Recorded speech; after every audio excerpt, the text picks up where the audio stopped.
Itulah yang dikatakan bahlul karena dua natur.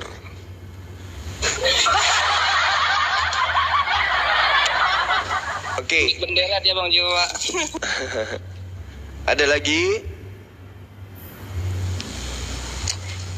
Silakan Hendra atau silakan. Jadi Yesus kan tadi mati dan hidup kembali Bang Juma. Jadi Mati di mana?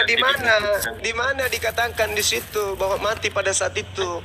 Ini berbicara adalah masa yang akan datang, bukan masa saat itu. Ingat, di sini Nabi Isa alaihissalam sedang berdoa.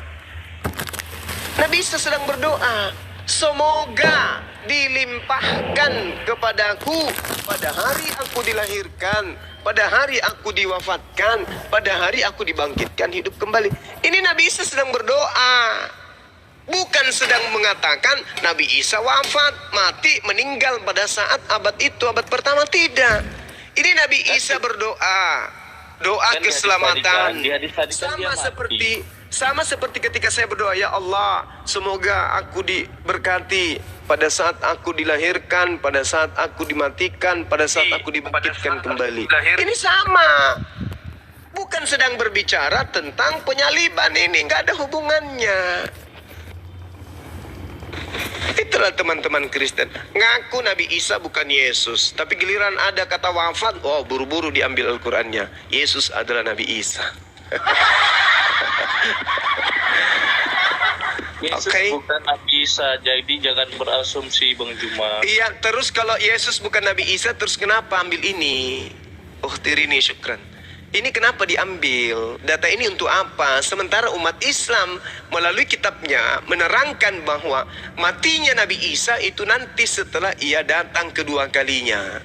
Sama seperti Al-Quran surah Ar-Ra'du ya. Ayat 38, Nabi Isa nanti nikah untuk ketika datang kedua kalinya.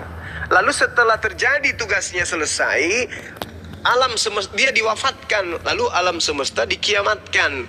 Setelah dikiamatkan, ditiupkan sangkakala, dibangkitkanlah kemudian manusia. Isa dibangkitkan juga pada saat itu.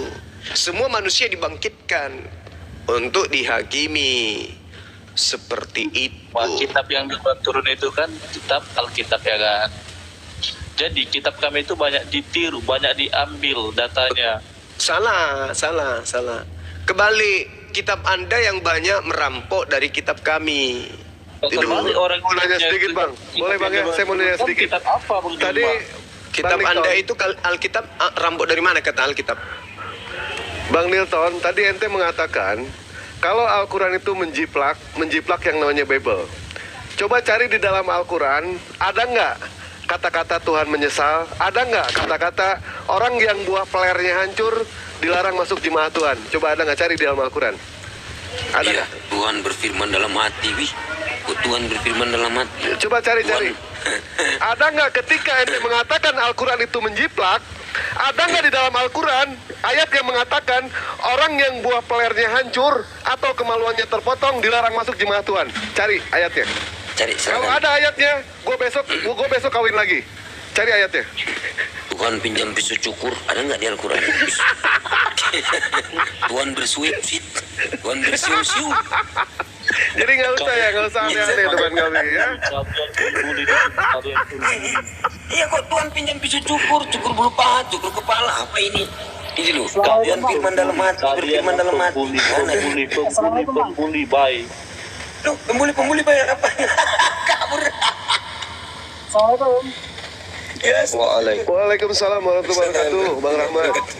Tadi aku terpukau sama jawaban abang tadi kan.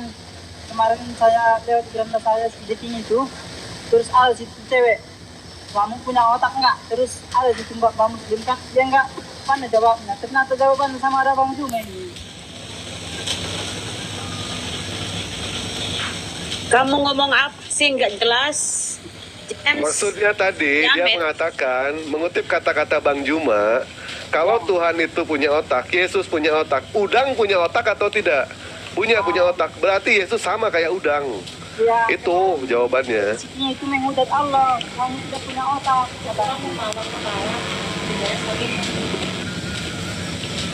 Bagaimana dek? Panitia surga atau panitia mana ini? Nah, kemarin kan saya nonton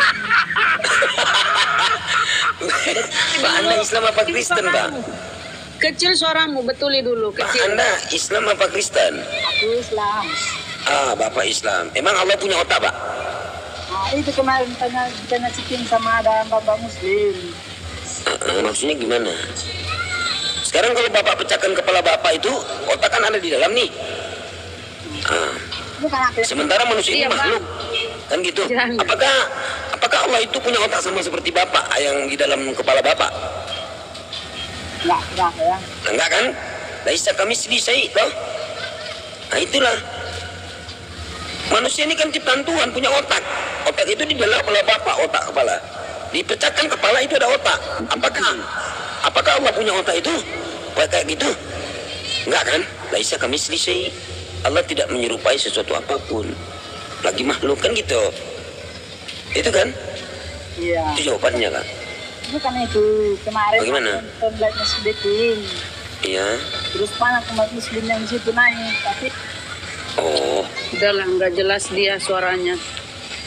yang kemarin umat Islam Muslim katanya naik. Dia Makanya. bawa narasi di tempat lain. Dia bawa narasi di tempat lain. Kita nggak paham ya, nggak ada kita pada waktu itu. Silakan Bang, siapa ini Bang Rahmat? Kristen Muslim. Bunda. Assalamualaikum warahmatullahi wabarakatuh. Apa yang disampaikan Bang? Warahmatullahi wabarakatuh, Bang Rahmat. Ya, Beliau seorang apologet hebat juga, Bunda Rahmat. Beliau seorang apologet hebat ini. Ya, ya. Silakan, Nggak apa-apa. Silakan. ya mohon izin bentar ya Gurunda, Bang Zuma dan Bunda Rahma, Bang Dewa, Bang Asidik dan juga Bang Anan ya. Sebentar minta waktunya ada yang ingin disampaikan. Pertama terima kasih dulu telah diberikan kesempatan naik ya di Komal yang besar ini. Sebelumnya perkenalkan saya Rahmat, seorang Muslim dari Padang, dari Sumatera Barat. Alhamdulillah kemarin sudah daftar AII dari linknya Bang Nandar yang saya dapat. Nah kemudian gini, saya merasa sangat senang ya jika sekiranya para senior saya, Gurunda Zuma nanti bisa mampir di Komal saya karena sudah lebih kurang 3 malam ini Gurunda Bang Zuma kami live bersama Unirifa dan juga ada kemarin tuh Bang Dewa mampir Bang Dewa ya. Jadi di Komal saya itu ada sekitar lebih kurang hampir 3.000 penonton Bunda. Ada juga yang dari teman-teman keyakinan sebelah. Nah kayaknya juga butuh di servis di Komal saya. Nah, saya di sini menyampaikan nanti mudah-mudahan sekiranya Bang Zuma dan juga Bang Asidik, Bang Anan, Bunda Rahma juga bisa mengikuti balik akun saya supaya bisa setiap saya live nanti ada notifnya. Mana tahu bisa mampir, saya harapkan dengan senang hati nanti kehadiran dari senior-senior saya di sini. Tadi sudah saya minta kontak Bang Zuma ke Unirifa. Insya Allah nanti saya WA ya Bang Zuma dan Bunda. Mudah-mudahan nanti Baik Bang, sehat baik, selalu baik. Saya dan sudah bisa follow Bang. mampir. Amin. Oke. Mungkin itu Bunda dan Bang Rama, Bang Zuma ya. Kalau seandainya nanti saya punya kesempatan dalam Komal ini, mohon izin digabungkan. Nanti ada beberapa yang mau saya bantu jawab juga. Tapi kalau seandainya hanya dibuka untuk teman-teman Kristen saja, nggak apa-apa, diturunin juga nggak apa-apa. Mungkin itu Bunda, Bang Zuma, dan juga Bang Sidik dan Bang Dewa. Terima kasih.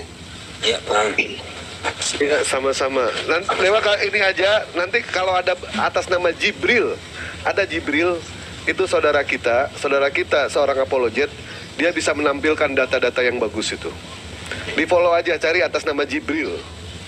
Iya, Ya. Insya Allah. Baik. Insya Allah, Bang Dewa. Ya jadi kalau begitu, Bunda, ya. begini ya Bang ya, mohon maaf ya kalau ada Gurunda di Komal saya itu ya sepenuhnya saya serahkan kepada beliau ya, kepercayaan saya kepada beliau. Adapun kalau beliau mengizinkan teman-teman yang lain untuk menambahkan itu ya, karena ya begitu ya teman-teman ya. Kalau beliau mengizinkan, nanti begini loh, bingung juga kalau terlalu banyak narasumber ya, bingung terus terang. Iya benar. Jadi lebih bagus kalau kita pusatkan ke Gurunda ya, kalau ada Gurunda ya. saya percaya kepada beliau. Kecuali memberi izin, misalnya dia rehat, ya oke, silakan. Ya, itu ya teman-teman, ya mohon maaf ya. Tapi boleh memberi masukan, boleh. Atas izin Gurunda.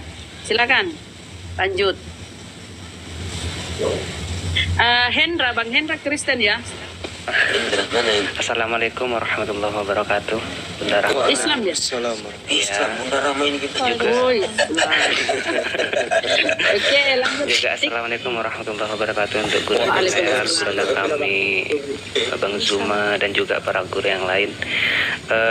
Izin bertanya Gurunda, kenapa sih mereka saudara kita itu umat Kristen, kenapa kok mereka suka banget gitu loh dengan hadis Sahih Bukhari, Sahih Bukhari 253. Kenapa sih mereka kok doyan banget dengan hadis seperti ini? Apakah karena di kitab mereka nggak ada aturan yang seindah ini gitu, atau bagaimana Gurunda? Sahih Bukhari membahas tentang apa itu? Yang mereka menyimpulkannya Nabi Muhammad itu memotong tangan seseorang, bahkan mohon maaf menjongkel bola matanya. Kenapa mereka kok begitu suka banget dengan seperti ini gitu loh? Iya, karena sebenarnya gini, mereka kan selalu memproklamirkan ajaran mereka itu adalah ajaran kasih. Kasih, kasih, kasih, kasih. Selalu kasih. Mereka ingin mencuci kotoran yang ada pada wajah mereka dengan cara menjatuhkan baginda Rasulullah Muhammad SAW. Tetapi yang perlu diketahui di sini adalah latar belakang asbabul wurud daripada hadits tersebut. Rasulullah Muhammad SAW kemudian melakukan itu sudah sepadan. Itu sudah sepadan. Kenapa? Beliau datang kemudian untuk menegakkan hukum-hukum Tuhan. Hukum Tuhan yang ditegakkan ini bukan hukum nafsu dari dirinya sendiri, tidak. Coba latar belakang dari cerita ini apa? Bagaimana seorang yang berpura-pura menjadi mu'alaf pada masa genting di antara orang-orang kafir, orang-orang musyrikin, datang kemudian menyamar di tengah-tengah baginda Rasulullah Muhammad SAW sebagai orang yang beriman, sebagai orang yang bertakwa, lalu kemudian mereka sakit. Rasulullah Muhammad SAW memberikan petunjuk kepada orang tersebut, datanglah ke si fulan yang memiliki onta.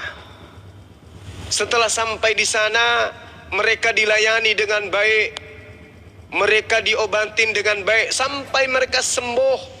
Diberikan tempat tinggal, diberikan tempat berteduh, dilindungi mereka, diberi makan, diberi minum, diobatin sampai sembuh. Diberikan tempat selayaknya seorang muslim, dilayani selayaknya seorang muslim, dijamu mereka siang malam, kemudian dilayani dengan baik. Apa balasan mereka? Membunuh orang yang memberi tumpangan. Sudah begitu dirampok semua hartanya. Apa balasan bagi orang yang seperti ini? Kira-kira menurut kita apa balasannya? Kalau negara kita ini Indonesia memberlakukan hukum terhadap orang tersebut, kira-kira apa hukumannya? Merampok, membunuh, menzalimi, menganiaya dan seterusnya. Kira-kira apa hukuman negara ini terhadap pelaku? Ada yang bisa jawab saya? Hukuman mati, Bang. Hukuman mati. Rasulullah Muhammad SAW pada masa itu kedudukannya sebagai apa? Ada yang bisa jawab saya? Pemimpin. Dia raja, dia presiden pada saat itu. Salahkah yang dia lakukan? Tidak salah. Sebagai pemimpin tidak salah, sebagai raja tidak salah, sebagai khalifah tidak salah, sebagai presiden tidak salah, pemimpin umat tidak salah, pembawa hukum tidak salah, hukum negara mereka tidak salah, hukum dari langit tidak salah. Apa yang dilanggar? Apa yang dilanggar? Gak ada yang dilanggar. Gak ada. Ali Imran 91 jelas sekali dia datang membawa hukum. Kemudian surah Al-Maidah jelas sekali menerangkan Nabi Musa menerapkan hukum qisas. Nyawa balas nyawa, mata balas mata, tangan balas tangan. Itu hukum Tuhan yang datang kepada Nabi Musa. Lalu ketika kemudian hukum datang kepada baginda Rasulullah Muhammad sallallahu alaihi wasallam, kenapa jadi salah? Kenapa jadi salah ketika Rasulullah Muhammad sallallahu alaihi wasallam itu kemudian menerapkan apa yang kemudian Allah terangkan kepada dia, kepada beliau. Sedangkan Nabi Musa alaihissalam, boleh Anda lihat di dalam Ulangan 19 nomor 21, Imamat 24 sampai nomor 20. Coba dilihat di sana. Bagaimana Al-Maidah ayat 45 menerangkan berlaku bagi hukum Musa, nyawa balas nyawa, mata balas mata, gigi balas gigi, bibir balas bibir. Ya, itu jelas itu. Sedangkan kedatangannya adalah sama seperti Musa. Hukum yang didatangkan kemudian adalah hukum qisas, itu berlaku. Oke ya. Jadi tidak ada masalah. Nanti bermasalah ketika orang yang diselimuti doktrin dan dogma ajaran kasih memandang ini adalah sesuatu kebengisan. Tapi mari kita jujur mengakui, adakah Rasulullah Muhammad sallallahu alaihi wasallam menghapuskan dosa-dosa umatnya dengan mempersembahkan manusia mati secara terkutuk dengan penuh kezaliman dan penganiayaan di atas tiang salib? Adakah? Tidak. Tidak ada. Tidak. Adakah di dalam keyakinan praktek agama orang yang menuduh Rasulullah membawa hadits ini bahwa mereka didoktrin dan disuapin siang dan malam, pembunuhan secara sadis, ditombak, diludahi, ditonjok dan seterusnya, itu adalah resep keselamatan? Adakah? Tidak ada. Ada. Mereka kemudian siang dan malam didoktrin, disuapin sampai kenyang, sampai berisi betisnya ke bawah, bahwa keselamatan itu adalah resep yang dihadirkan atas pembunuhan terhadap Nabi Tuhan di atas tiang salib dengan cara terkutuk. Kira-kira sadis mana apa yang dilakukan oleh Rasulullah? Sadis.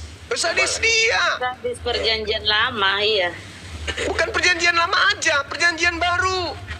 Oh iya. Coba, ajaran Yesus. orang yang kemudian dieksekusi oleh Rasulullah punya kesalahan, betul?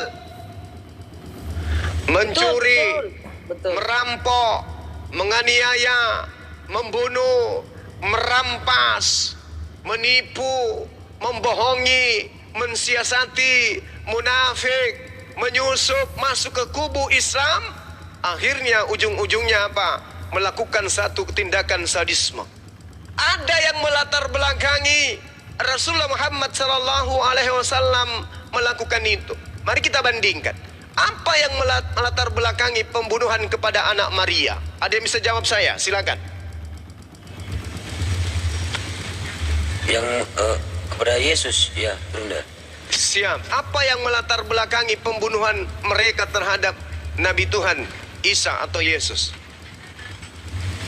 Tentang imam-imam Yahudi kan? Tidak ada sama sekali penganiayaan yang Yesus lakukan. Politik. Cuman politik aja. Ya. Tidak ada Yesus itu mencuri keledai. Tidak ada Yesus itu mengatakan ibunya pelacur.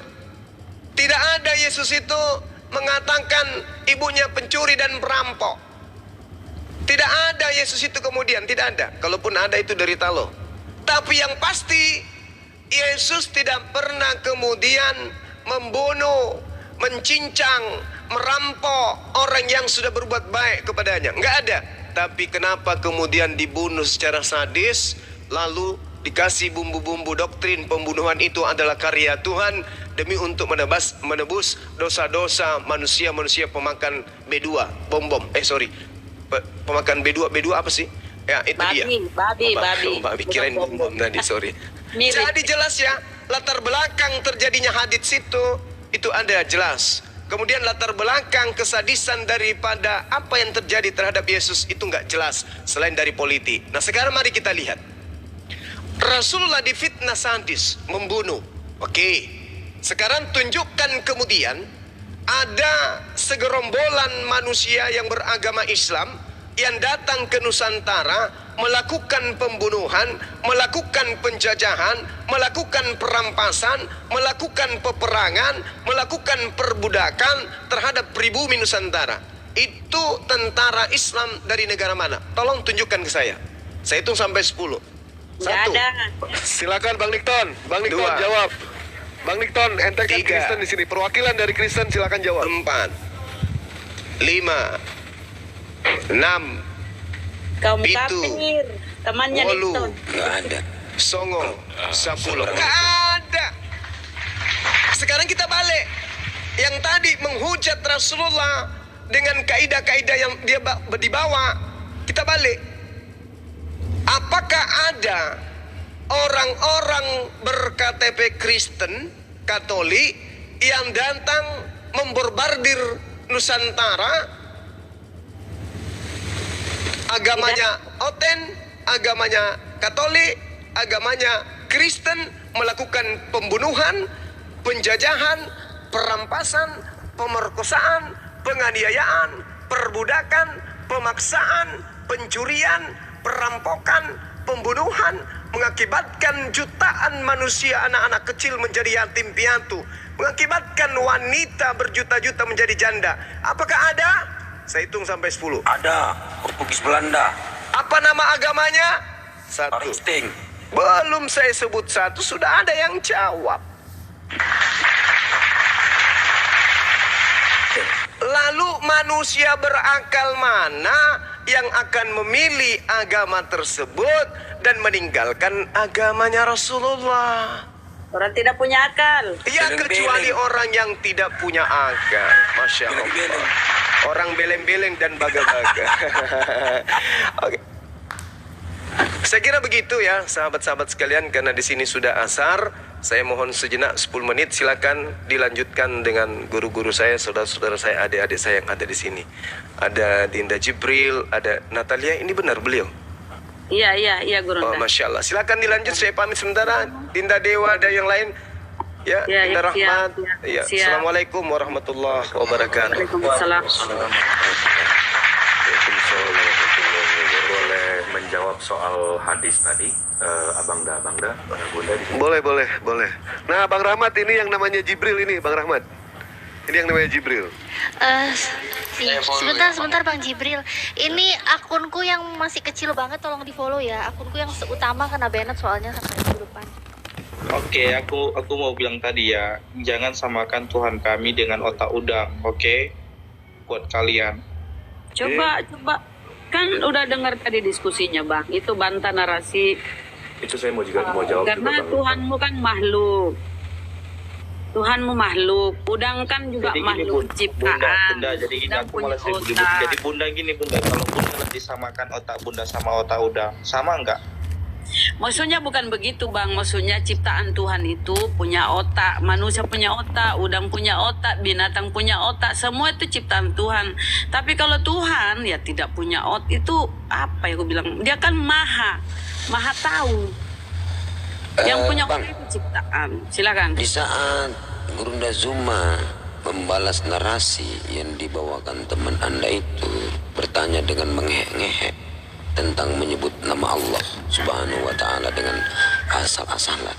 Nah, terus dikomparasi dengan Yesus yang punya otak sama udang itu, Anda marah. Nah, Anda nggak tegur teman Anda? Coba Anda jawab. Sorry tadi nggak dengar aku yang itu. Cuma kalau itu saya tegaskan jangan samakan sama udang karena beda. Selective hearing ya, cuma mendengar apa yang Anda mau ya. Perumpamaan, Bang. Silakan Bang Jibril, mungkin mau tunjukkan data tadi. Selain Bang Jibril, gedein aja. Bang Munarama, gedein Bang Jibril, gedein Bang Jibril.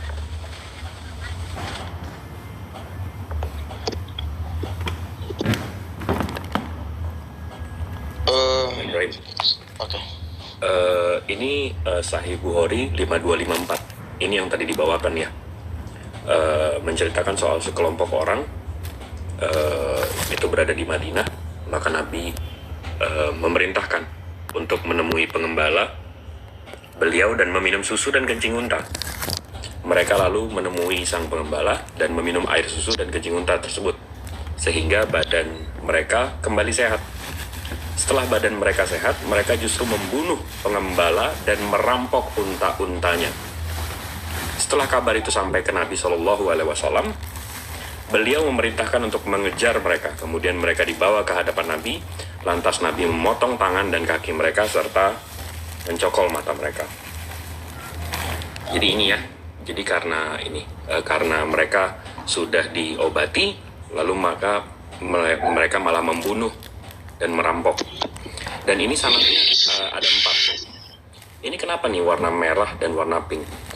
Kalau kita lihat warna merah dan warna pink ini yang warna merah ini sifatnya makbul, ialah perawi yang diterima periwayatannya dan dapat dijadikan sebagai hujah.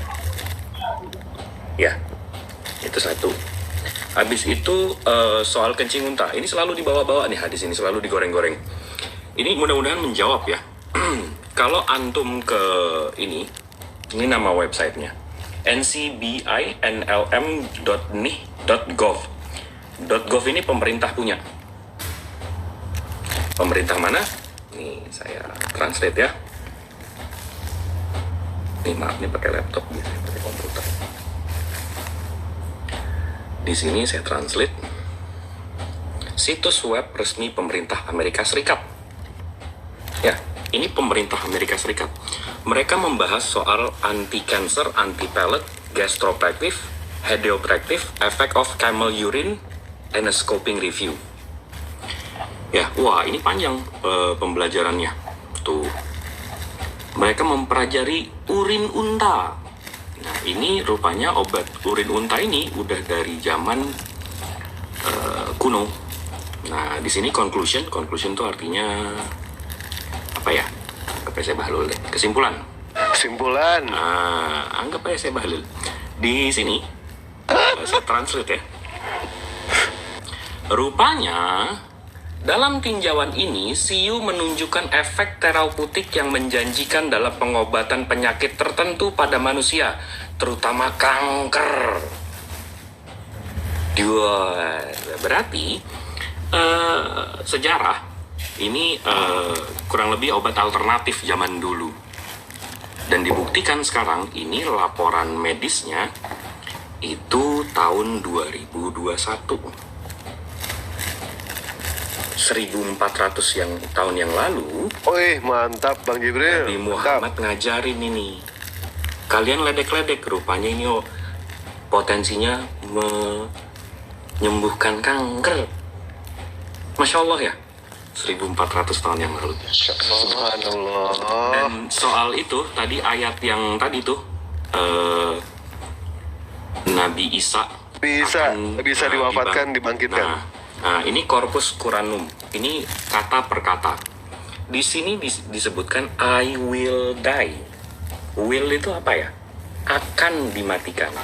I will be raised. Aku akan dibangkitkan. Jadi future tense ya. Bukan udah mati atau udah dibangkitkan, tapi aku akan dibangkitkan. Ya. Semoga mencerahkan. Terima kasih abang-abangku di sini waktunya.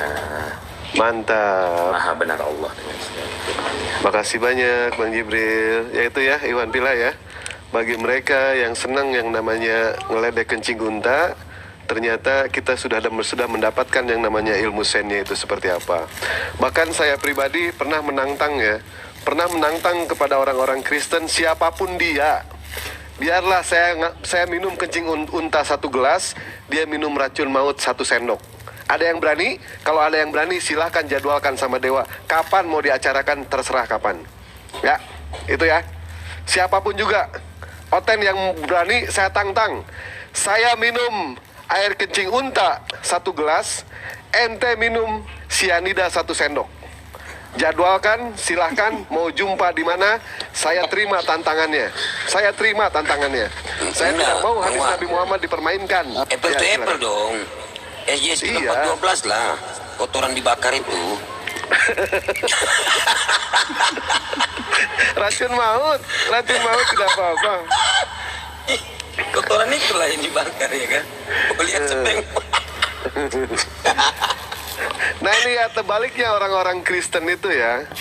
Nabi Muhammad itu tidak pernah yang namanya membunuh Nabi Muhammad. Tetapi kalau para sahabat, betul kami mengakui para sahabat Nabi Muhammad itu membunuh ketika dalam peperangan. Siapa yang mereka bunuh? Yang mereka bunuh adalah musuh-musuhnya Allah. Yang mereka bantai adalah orang-orang kafir laknatullah, di mana mereka memusuhi yang namanya Islam. Mereka musuh Jibril, bukan Jibril ini, bukan ya. Ini lain lagi ini. Mereka musuh malaikat Jibril. Tetapi siapa yang dibunuh oleh Paulus? Yang dibunuh oleh Paulus itu adalah orang-orang baik. Itu adalah jemaat-jemaatnya Tuhan. Jelas di situ. Ajaran Kristen itu terbalik. Nabi Muhammad membantai atau membunuh para sahabat, membunuh orang-orang kafir, di mana orang kafir itu adalah manusia-manusia laknat yang membangkang terhadap pengajaran Allah. Itu ya. Sementara Paulus yang dibunuh adalah orang-orang baik. Seperti contoh Stefanus. Stefanus siapa yang membunuh? Paulus di Kisah Para Rasul 8 nomor 1. Itu jelas di situ. Dan Paulus itu berdasarkan dari apa yang tertulis dalam Bible, dia adalah seorang manusia sadis, kejam dan mengerikan.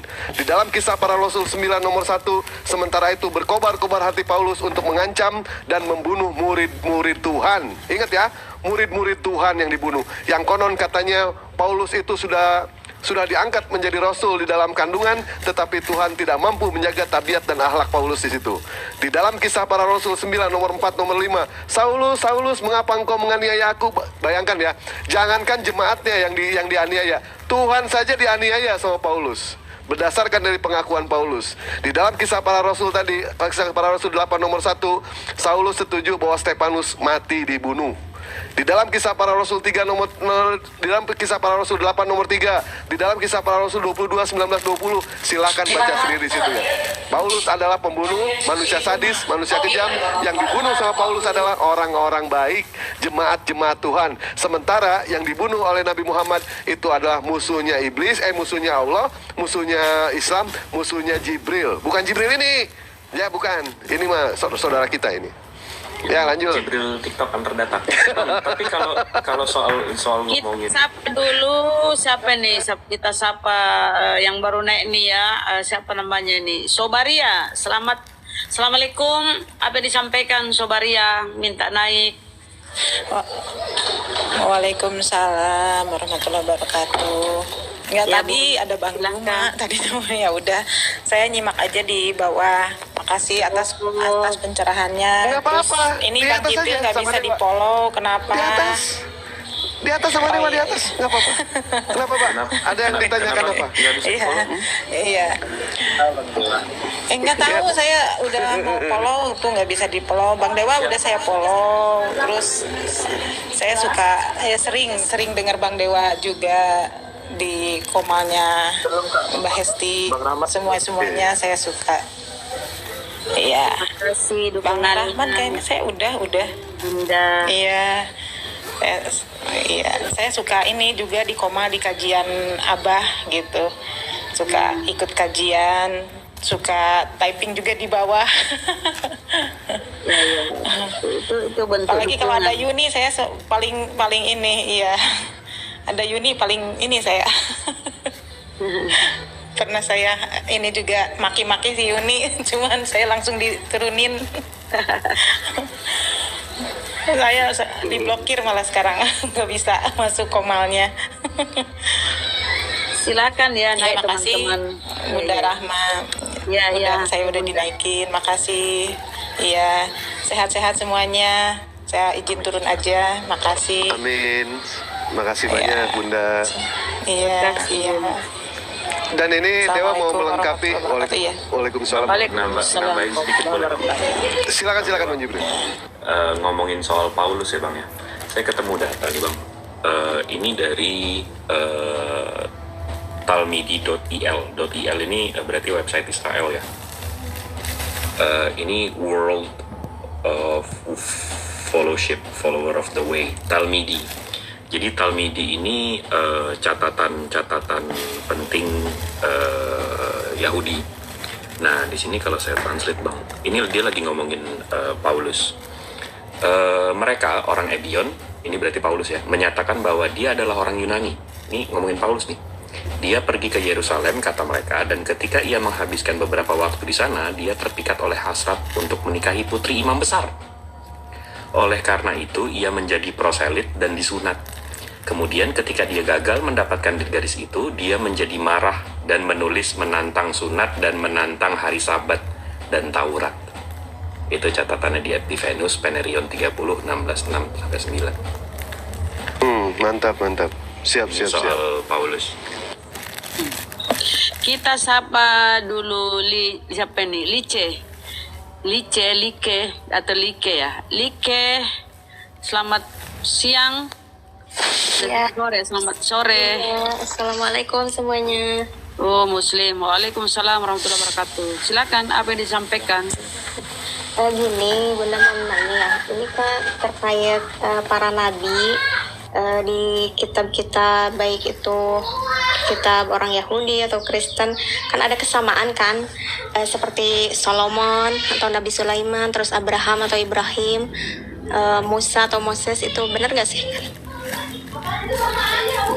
Iya, Nah, itu kan perjanjian lama itu, Iya, perjanjian mau lama bertanya itu. gini. Ya itu perjanjian lama, Taurat Musa itu ya, Torah itu di situ semua. Kitab yang diturunkan kepada Nabi Musa. Ya intinya ya semua kitab itu, Zabur, Taurat, Injil, Al-Quran itu dari satu sumber yang sama, itu Allah Subhanahu wa Ta'ala. Allah yang Maha Suci dan Maha Tinggi. Jadi sama apanya tuh? Nah ini kan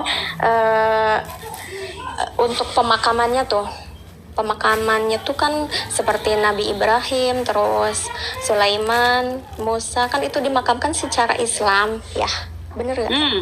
Udah di situ. Nah kenapa apakah mereka percaya juga bahwa itu tuh makam-makam orang-orang yang disebutkan di kitab-kitab mereka juga gitu?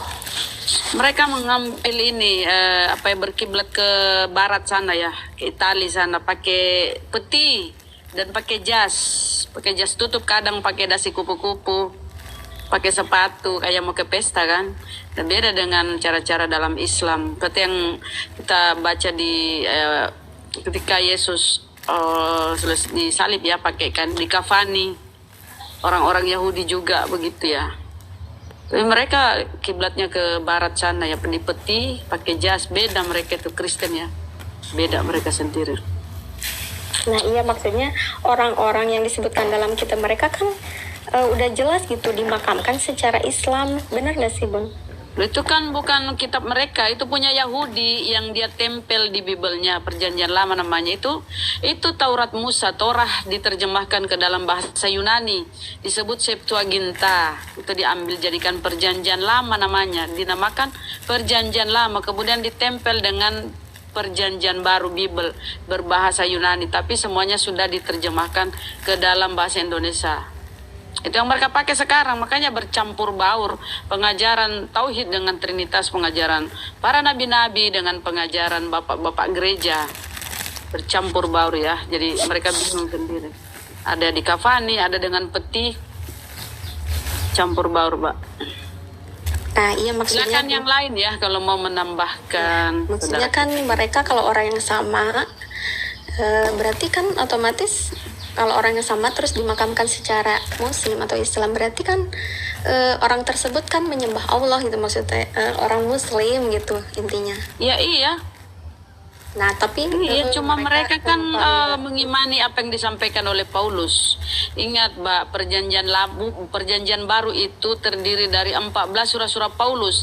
14 surat-surat Paulus itu ya, itu surat-suratnya dikirim kepada jemaatnya di Roma, Yunani. Itu dikirim ke sana itu para jemaatnya. Nah, 14 ini mendominasi Bible. 200 lembar lebih di Bible itu surah-surah Paulus. Inilah keimanan mereka dipengaruhi dengan apa yang disampaikan oleh Paulus, ya. Makanya mereka itu bebas memakan segala. Kata Paulus apa? Semua ciptaan Tuhan itu baik, tidak ada yang haram. Ini yang mereka imani.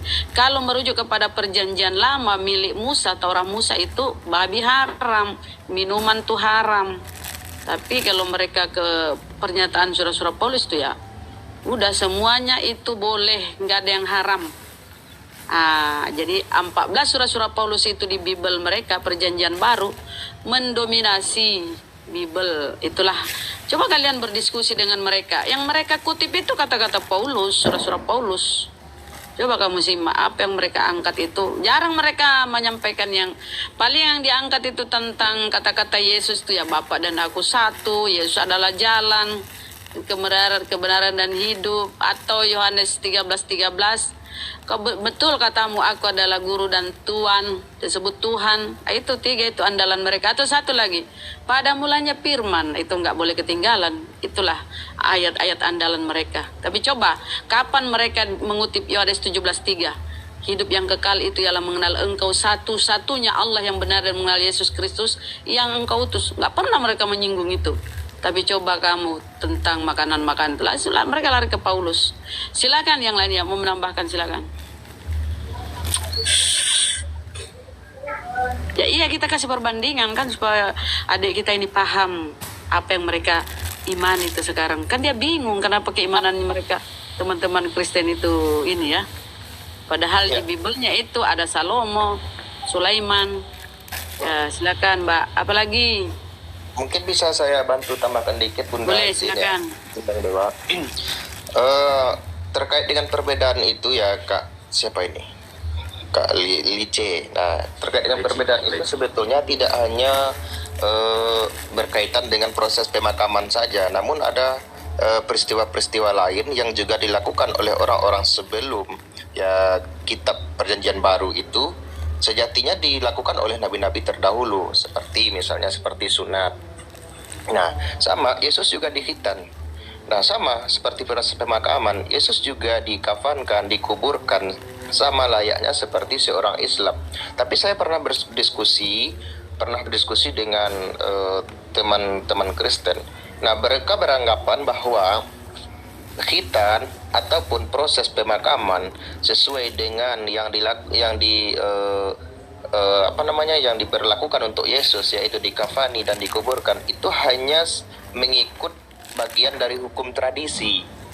Nah, mengikut dari hukum tradisi, di mana orang-orang Yahudi pada masa itu ketika dia berumur 8 hari itu harus dihitan. Kemudian harus ketika mati seperti Yesus itu dikafankan dan dikuburkan.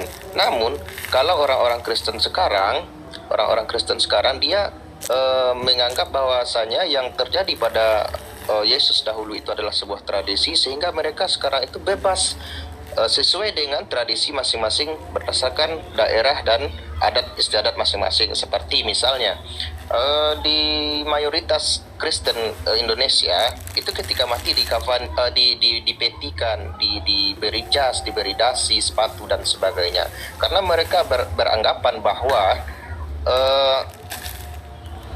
syariat itu, aturan itu tidak sampai mengatur bahwasanya kalau kamu mati nih harus seperti ini nih, harus dikafani, harus dikuburkan, harus seperti ini. Tidak, tapi mereka diberikan kebebasan memilih sesuai dengan tradisi dan adat istiadat masing-masing, sesuai dengan wilayah masing-masing gitu. Oke Bang, udah ini mungkin ya. Kita kasih naik dulu Kristen ya. Udah ya Mbak ya, udah paham mungkin ya dasar-dasarnya. Sering-sering ikut menyimak diskusi Mbak siapa ya, penyampaian Gurunda, silakan sering-sering ikut nyimak. Kita kasih naik Kristen dulu ya. Siapa nih yang mau turun dulu nih? Saya kasih turun ya Mbak ya, atau siapa nih? Iya, kita kasih naik. Saya boleh standby di bawah. Bunda. Saya turun dulu di bawah. Izin undur diri, bisa sambil. Pak Lopo, Mbak ini aja kali ya. Saya turunkan udah ya Mbak ya, udah dijawab ya pertanyaannya. Oke, terima kasih banyak ya atas Assalamualaikum warahmatullahi wabarakatuh. Assalamualaikum warahmatullahi wabarakatuh. Kita Turun dulu kalau Pak Jibril. Bang Jibril turun. Oke, kita kasih naik dulu ini ya. Dia Kristen apa Muslim? Terima kasih Bang Dama. Izin asar ya, izin asar. Iya Bang. Kita sapa dulu Bang Yoga. Selamat sore. Assalamualaikum. Assalamualaikum. Oh Muslim ya. Wabarakatuh. Ya. Aku kira Kristen. Alhamdulillah, Silakan. Muslim. Apa yang disampaikan Bang? Saya bisa tanya-tanya sedikit nggak untuk ke Bang Zuma, ke Bunda, ke teman-teman lainnya? Bolehlah, tapi sebentar Bang ya, karena ini bukan komal kajian ya. Ini komal dialog lintas agama. Jadi kalau kita kajian bukan di sini tempatnya. Tapi bolehlah, jangan lama, silakan. Bentar aja. Menunggu. Iya boleh sambil menunggu Kristen nih yang naik. Silakan.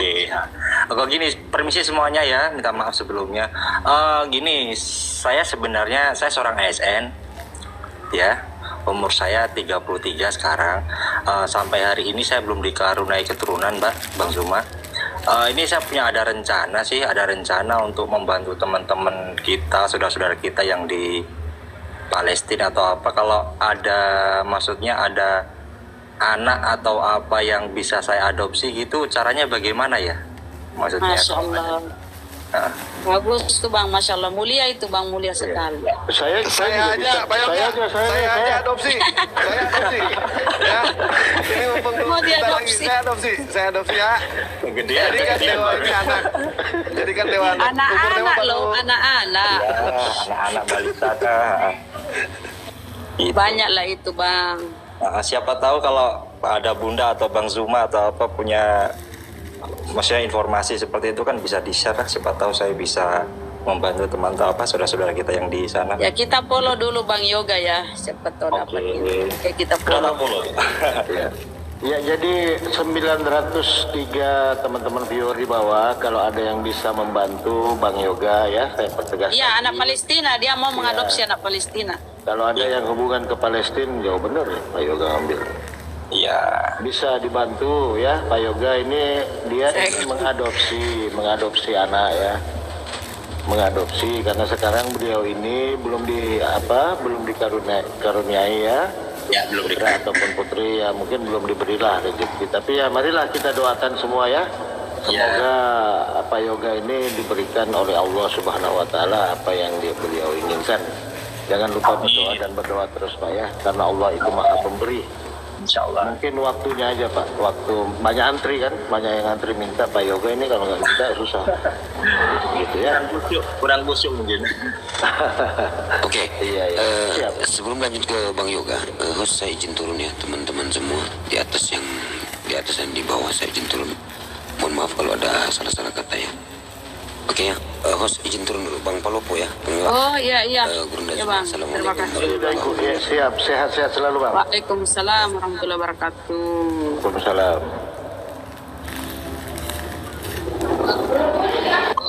Izin Bunda, itu kalau bikin profil yang ada poster AII itu di mana ambilnya itu Bunda?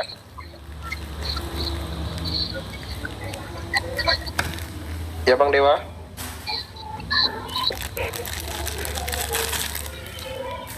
Halo. Ya, gimana Mas Rahma? Oke, mungkin Bang apa ya? Itu kan kalau kita mau bikin profil, kan saya baru gabung AII kemarin, Apologet Islam Indonesia. Nah kalau mau bikin poster-poster kayak di profil seperti Bang Zuma dan Bunda ini, dari mana ambilnya itu Bang? Sebenarnya banyak itu Bang, banyak di video-video Bang Zuma ya, logo-logo itu ya, Abang ambil aja, di crop ya. Di crop kan ada biasa tengah itu ya, bisa di PNG kan, masukkan foto abang di situ. Banyak kok. Gitu. Iya. Soalnya baru gabung kemarin kan Bang. Masya Allah, iya. Banyak kok itu Bang, banyak. Abang bisa ambil juga seumpama foto Bang Zuma, hapus tengahnya dalam ya, atau yang mana, banyak kok itu Bang. Oke.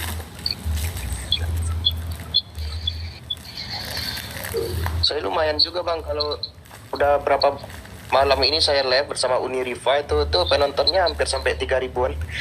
Lumayan ramai juga kan. Ya, kemarin Bang Dewa juga gabung tuh.